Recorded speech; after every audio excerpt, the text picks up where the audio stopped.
많은 사람들이 이렇게 말하죠. 나는 정말 쉬지 않고 일해. 하루 종일 바쁘고 할 일도 많고 정말 열심히 사는데 왜 통장 잔고는 늘 비어 있을까? 이 질문 혹시 한 번쯤 해본 적 있으신가요? 아무리 일해도 뭔가 모르게 항상 빠듯하고 아껴 쓰고 줄여도 돈은 늘 부족한 기분. 이건 단순히 돈이 부족해서가 아니라 돈을 대하는 방식과 습관, 그리고 우리가 처한 구조적인 환경이 얽혀있기 때문일 수도 있어요. 오늘 영상에서는 열심히 일해도 가난한 사람들의 이유라는 주제로 우리가 흔히 놓치고 있는 10가지 원인과 그에 대한 바람직한 방향을 하나씩 짚어보려 해요. 단순히 근면성실하게 일하는 것만으로는 해결되지 않는 가난의 구조, 그리고 그 틈에서 벗어나기 위한 현실적인 시선과 지혜를 함께 나눠볼게요. 그럼 지금부터 당신의 노력에 제대로 된 보상이 돌아오는 인생을 만들기 위해 꼭 알아야 할 이야기 함께 시작해볼까요? 첫째, 버는 족족 쓰는 습관이 반복될 때. 열심히 일해서 돈을 벌지만 그만큼 바로 써버리는 습관이 있다면 아무리 오래 일해도 가난에서 벗어나기 어려워요. 돈을 많이 버는 게 중요한 게 아니라 그중 얼마를 남겨두고 관리하느냐가 훨씬 중요하거든요. 예를 들면 월급날만 되면 그동안 참고 있었던 소비 욕구가 폭발하면서 쇼핑몰 장바구니를 비워버리는 경우가 있어요. 또 하나는 고정 지출이 너무 많아져서 정작 남는 돈이 거의 없는 경우죠. 예를 들어 핸드폰 요금제, 구독 서비스, 무심코 자동이체로 나가는 비용들이 제법 커요. 그리고 마지막으로는 지출 내역을 체크하지 않고 그냥 카드로 결제하고 잊어버리는 패턴도 있어요. 내가 얼마를 썼는지조차 모르면 돈은 점점 손가락 사이로 빠져나가듯 사라지죠. 그래서 바람직한 방법은 돈이 들어오는 즉시 일정 금액은 먼저 저축하거나 투자 계좌로 보내는 거예요. 그리고 남은 돈 안에서 생활하는 습관을 만드는 거죠. 남는 돈 저축이 아니라 저축하고 남는 돈으로 살기, 이게 진짜 중요한 포인트예요. 소비 내역을 일주일에 한 번만이라도 체크해보면 내가 어디에 돈을 흘리고 있는지도 자연스럽게 알게 돼요. 둘째, 수입이 늘어도 지출이 같이 늘어날 때. 돈을 더 벌기 시작하면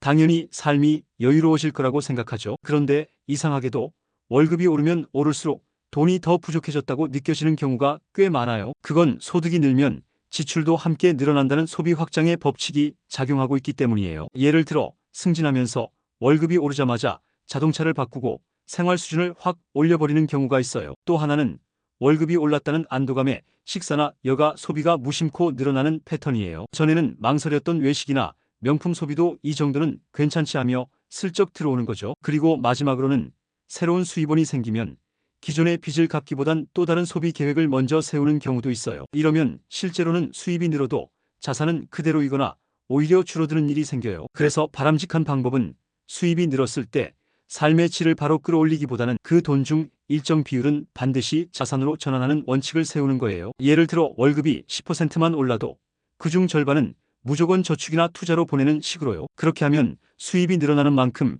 자산도 함께 성장하는 구조를 만들 수 있어요. 셋째, 시간만 팔고 기술은 키우지 않을 때. 하루 8시간이나 10시간씩 열심히 일하지만 늘 비슷한 수준의 수입만 유지된다면 그건 단순히 노력의 양 문제가 아니라 노력의 방향이 문제일 수도 있어요. 몸으로만 일하는 방식에서 벗어나 기술이나 전문성을 키우지 않으면 결국에는 시간당 수입이 제한될 수밖에 없어요. 예를 들어 오랫동안 같은 직종에서 일했지만 직무 교육이나 자격증 같은 건 한 번도 시도해 본 적이 없는 경우, 또는 시간이 없어 항상 똑같은 아르바이트나 단순 노동에만 매달려 있는 경우도 있어요. 그리고 유튜브나 온라인 강의 같은 무료 학습 자원도 있지만 지금 너무 바빠서 나중에 해야지라고 미루기만 하는 사람도 많죠. 그래서 바람직한 방법은 하루에 30분이라도 자기 기술을 위한 공부나 연습 시간을 확보하는 거예요. 지금은 작게 보일 수 있지만 그 작은 성장이 나중엔 수입의 구조 자체를 바꿔줄 수 있어요. 넷째, 투자나 금융 지식이 전혀 없을 때. 돈을 모으고 싶지만 투자는 무서워서 안 해요라든가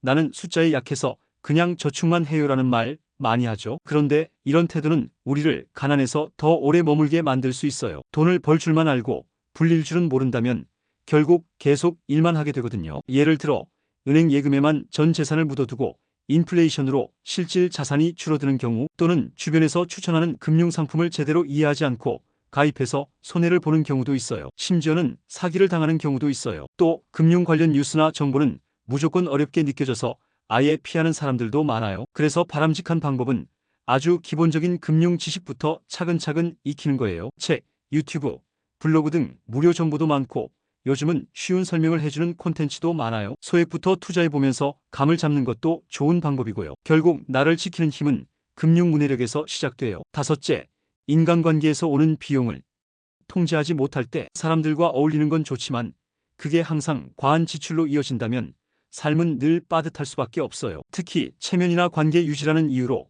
억지로 쓰는 돈은 쌓이고 쌓이면 꽤 큰 부담이 되죠. 예를 들어 모임이나 회식 자리에 빠지기 미안해서 매번 외식비나 회비를 지출하는 경우, 또 누군가 결혼, 이사, 출산 등 경조사가 생길 때마다 카드값이 늘어나는 경우도 있죠. 그리고 친구나 지인에게 돈을 빌려줬다가 돌려받지 못해 곤란해지는 경우도 있어요. 그래서 바람직한 방법은 인간관계도 내 경제 상황에 맞게 선을 정하는 거예요. 모든 초대에 다 응할 필요 없고 진심은 반드시 돈으로 표현할 필요도 없어요. 부담이 된다면 솔직하게 말하고 다른 방식으로 관계를 이어가는 것도 지혜예요. 여섯째, 목표 없는 소비가 일상이 되었을 때 가난을 만드는 또 하나의 함정은 목적 없는 소비예요. 스트레스를 풀기 위해, 지루함을 달래기 위해, 혹은 단순한 습관처럼 쇼핑을 하는 경우가 생각보다 많거든요. 그 소비가 순간은 기분 좋을지 몰라도 나중엔 후회와 허무함만 남을 수 있어요. 예를 들어 하루의 보상을 핑계로 퇴근길마다 커피나 디저트를 사 먹는 경우, 또는 SNS에서 본 제품을 별 고민 없이 바로 구매하는 패턴, 또 쇼핑몰 앱을 습관처럼 열고 뭐 살 거 없나 둘러보다가 필요하지 않은 물건까지 사는 경우도 있어요. 그래서 바람직한 방법은 소비에도 목적과 기준을 세우는 거예요. 물건 하나를 살 때도 이게 지금 꼭 필요한가? 이걸 왜 사고 싶지? 하고 질문을 던져보는 거죠. 그런 습관이 쌓이면 소비의 질도 높아지고 지갑도 두꺼워질 거예요. 일곱째, 부채에 무감각해질 때 신용카드, 대출, 할부. 요즘은 빚이 너무 일상화되어 있어서 오히려 그 위험성을 가볍게 여기는 경우가 많아요. 특히 지금은 일단 쓰고 나중에 갚으면 되지라는 태도는 장기적으로 큰 리스크가 될 수 있어요. 예를 들어 매달 카드값을 최소 금액 결제로 넘기다 보면 이자가 눈덩이처럼 불어나는 경우, 또 할부를 너무 자주 쓰다 보니 실제로는 수입보다 고정 지출이 많아지는 패턴, 또는 대출을 여러 군데서 받아놓고 그걸 갚기 위해 또 다른 대출을 돌리는 악순환도 있어요. 그래서 바람직한 방법은 부채를 가능한 빨리 정리하는 걸 우선순위로 삼는 거예요. 소비 전엔 이건 지금 사도 되는 걸까? 라는 질문을, 결제 후엔 이건 무리한 지출이 아니었나?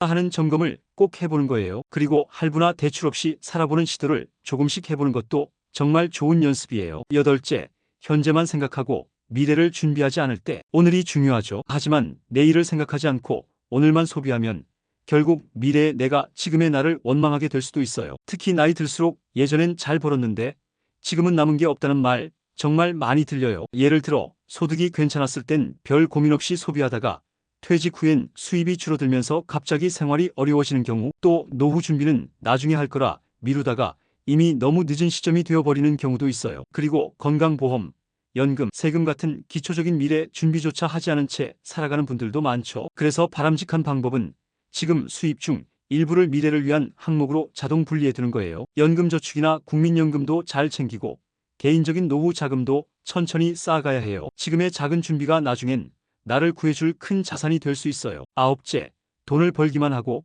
관리하진 않을 때. 열심히 일하고 수입도 나쁘지 않은데 늘 통장이 텅텅 비어 있다면 그건 돈이 없는 게 아니라 흘러가고 있는 걸지도 몰라요. 돈을 번다고 다가 아니라 그 돈이 어디서 들어오고 어디로 나가는지를 알고 있어야 해요. 예를 들어 수입과 지출을 전혀 기록하지 않고 대충 느낌으로 소비하는 사람, 또 계좌가 여러 개인데도 돈의 흐름을 정확히 파악하지 못하는 경우, 또는 고정비를 줄이려는 시도를 한 번도 해보지 않은 사람도 많아요. 그래서 바람직한 방법은 수입과 지출을 정기적으로 점검하고 돈의 흐름을 눈에 보이게 만드는 거예요. 앱을 써도 좋고 노트를 써도 좋아요. 중요한 건 파악이에요. 돈의 흐름을 보면 어디서 새고 있는지를 막을 수 있거든요. 열째, 마음속 돈에 대한 믿음이 왜곡되어 있을 때. 돈을 싫어하는 사람은 없지만 돈을 무의식적으로 부정하거나 두려워하는 사람은 많아요. 돈은 더러운 거야. 돈 많은 사람은 다 이기적이야. 나는 원래 돈하고 안 맞아. 이런 생각들이 우리 안에 숨어 있을 수 있어요. 그런데 그런 믿음은 내가 돈을 끌어당기지 못하게 만드는 보이지 않는 벽이 돼요. 예를 들어 돈을 버는 게 늘 죄책감처럼 느껴지는 사람, 또 부모나 주변 어른들의 영향을 받아 돈은 그냥 열심히 살면 따라오는 것이라 믿고 전략적으로 움직이지 않는 경우, 또는 내가 돈을 많이 가지면 주변에서 나를 미워할까봐 무의식적으로 스스로를 제한하는 경우도 있어요. 그래서 바람직한 방법은 내 안에 있는 돈에 대한 감정을 솔직하게 들여다보는 거예요. 돈에 대한 부정적인 믿음을 알아차리고 그걸 다시 써내려가는 거죠. 돈은 도구일 뿐이에요. 내가 어떤 마음으로 다루느냐에 따라 복이 되기도 하고 짐이 되기도 해요. 오늘 함께 나눈 10가지 이야기를 다시 떠올려 보면 우리는 그동안 얼마나 많은 열정을 쏟아부으며 살아왔는지 알 수 있어요. 그런데도 여전히 가난이 우리 곁을 떠나지 않는다면 그건 우리가 게으르거나 운이 나빠서가 아니라 어쩌면 그 방향을 점검해 볼 때가 된 것일 수도 있어요. 가난은 단순히 돈이 없는 상태가 아니라 반복되는 소비 습관, 미래를 준비하지 못한 선택, 관계에 휘둘리는 비용들, 그리고 무엇보다도 돈에 대한 왜곡된 믿음 속에서 만들어지는 경우가 많아요. 그러니 이제는 열심히만 사는 삶을 멈추고 지혜롭게 사는 삶을 시작해봐도 좋지 않을까요? 지금까지 우리가 마주했던 어려움은 분명 힘들었지만 그 안에는 늘 깨달음이 있었고 성장의 씨앗이 있었어요. 오늘 이야기들을 통해 여러분의 삶에 작은 변화 하나라도 시작될 수 있기를 바라요. 돈에 대해 더 건강한 관점을 갖고 내 삶의 방향을 다시 점검하고 진짜 원하는 미래를 그려보는 계기가 되었으면 좋겠어요. 오늘 영상도 함께 해주셔서 감사합니다. 참고로 노우지의 채널에 멤버십 기능이 생겼어요. 관심 있으신 분들은 가입 버튼을 눌러보시면 자세한 내용을 확인하실 수 있습니다. 앞으로도 좋은 이야기로 찾아뵐게요. 건강하고 평온한 하루 되세요.